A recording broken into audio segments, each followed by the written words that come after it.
So being able to understand the difference between this idea of doing and being, you know.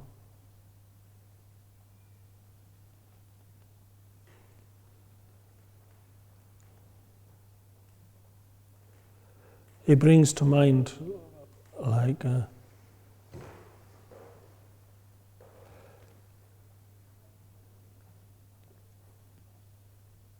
having your, do you know that sweetie called a Rolo? You know, my last Rolo. So do you like Rolos? Yeah. Have you ever noticed how you started your bag of Rolos or your packet of Rolos and you don't actually know how you got to the end of them? You know, they're so yummy that you just ate the whole lot and didn't sort of think about it, isn't it? Have you experienced that? And you don't know what to, you know, before you know it, they've all gone and you haven't really experienced your Rolo moment, if you like.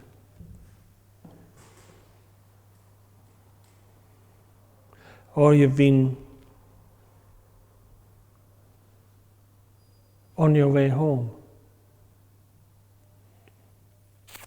and you got there and you've no recollection of from where you left and to where you got to, you know, your home.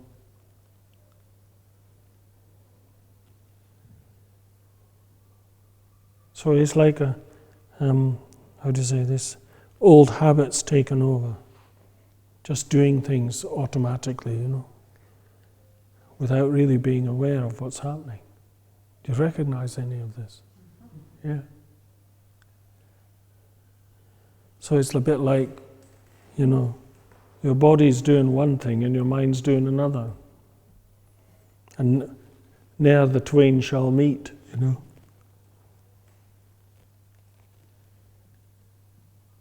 But that you don't intend that to happen, do you? It just happens, isn't it? Yeah.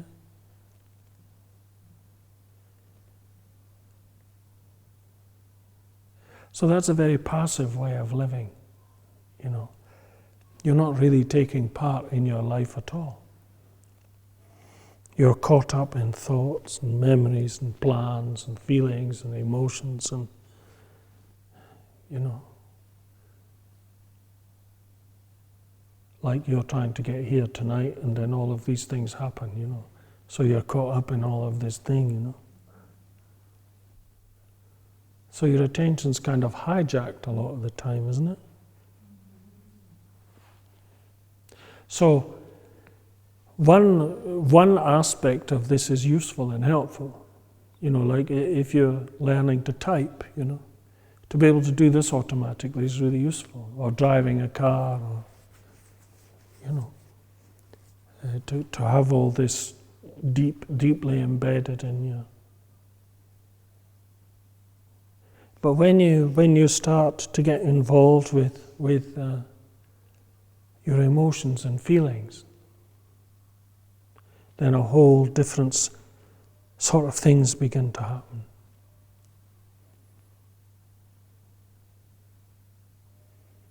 Like you find yourself kind of unable to, you're hooked into this and then all of this thinking about emotions you're feeling, about feelings you're feeling.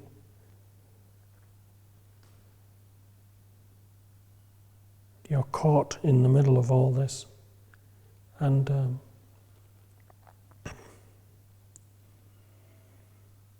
then what happens is that your mood begins to change, isn't it? And then before you know it, you know, you're sad or overly happy, or, you know, before you know it,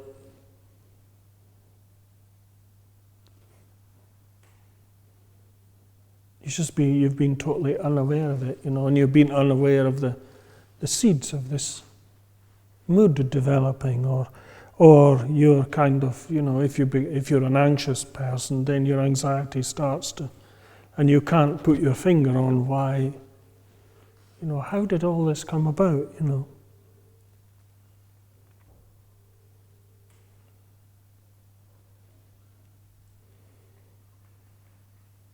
And most of it is related to trying to avoid things. Now, I'll give you an example. Recently, this friend of mine who has a need to kind of feel part of a group, sent out an email to a whole bunch of people wanting them all to come and live in a place together for a few days, and out of a need to have this emotional support, But people were avoiding answering his emails and things because they didn't want to be involved. But as soon as someone said something that meant less commitment and felt manageable, then emails started to flow about this, you see. So everyone had been avoiding this thing and then answering what they thought was. Do you see what I'm saying? So we find ourselves in those situations a lot of the time. And we just try to avoid the problem or not face up to it. So no one is saying to him, don't want to do this. Do you see what I'm saying? Yeah, because they don't want to, offend. Well, I mean, they don't even, it's not just that, there's a dual thing going on. I don't want to offend, but also I don't want to commit. Do you see?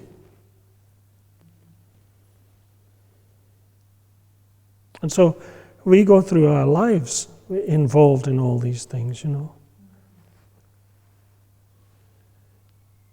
And we spend a lot of our time being unaware, and we spend a lot of our time thinking about things as opposed to experiencing them. And we're never here. We're always thinking about what that guy said to me, or my husband said, or or we're trying to plan, figure out what we're going to be doing in the future. And as I said, if we experience something that we don't want to kind of, then the body swerve, comes into play.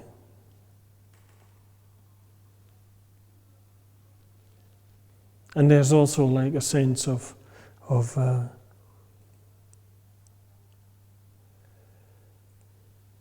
trying to make things different from the way that they actually are.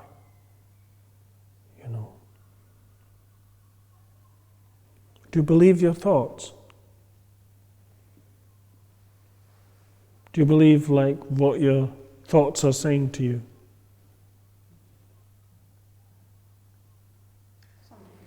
Especially if I'm not paying attention. So there you go. So this is going on at the same time.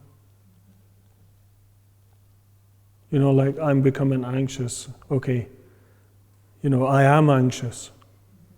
Do you see what I'm saying? Well, but that's not the case, really. You're bringing about anxiety.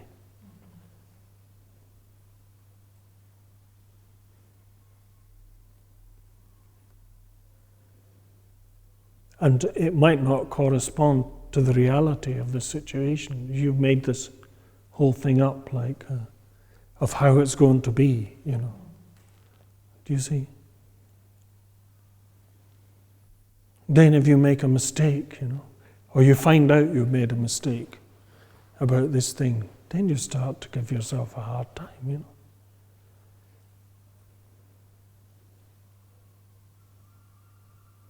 So all of those things you have to come to terms with. This is in the terminology, is the psychology, they call this driven doing, where your mind is driving the whole thing, you know. Your thoughts and your emotions and feeling are driving the whole thing. And because of the way you are, then you perpetuate it. Because of the way that you think, the patterns that you have, the way that you are as a human being, you know, they're pushing the whole thing, the whole time. Because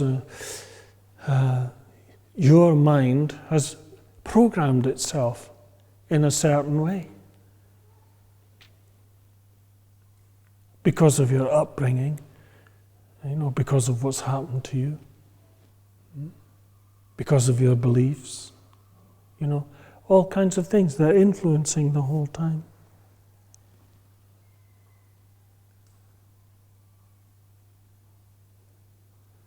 And these are the things, if we want to improve our situation, these are the things that we have to learn to step out of, you know. We have to learn to kind of step out of them first of all, and then develop like an ability to stay out of them. Because if we don't, they just keep going of their own accord, don't they? Have you noticed that? They just keep going of their own accord. And you can't stop it because it's coming from deep inside, you know.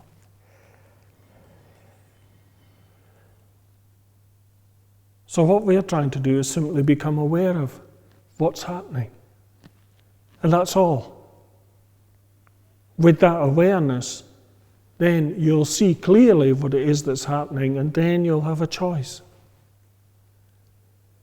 You'll see it really clearly, and then you can make up your mind how you're going to deal with this or relate to it, you know.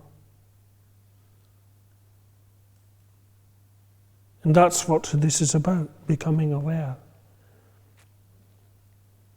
And then being able to make, to be kind of responsive rather than reactive, you know.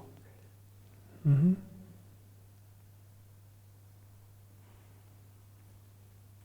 And the whole thing is based on, we don't want to be unhappy and we don't want to have a problem.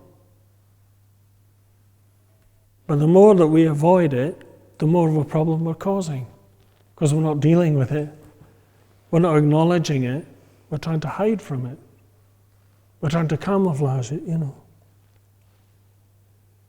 So we want to be free from the involvement in these things. So it actually doesn't matter what comes up in your mind. If you're free of involvement, then it doesn't make any difference what happens and what comes up. We're not trying to be happy or to be deeply relaxed or things like this. We're just trying to free our mind from being involved in those things. First of all, we become aware of them. Then if we can, just let them be. And if you let them be, you're just aware of like the physical sensations that you're having, or the emotion that's arising, or the feeling that's arising. And just letting them be the way they are. Without trying to interfere, without trying to change it, without trying to kind of alter anything. That is the way it is. This is the thing that's come up in my mind, or this is the pain that I have in my body. Do you see? So instead of fighting it, then open up to it. If you kind of fight with this, you're giving it power. If you relax, allow, open up to accept, you've taken away all of the power. It just is as it is. It's not as it is with your story attached. It just is as it is. I've got a pain in my leg right now.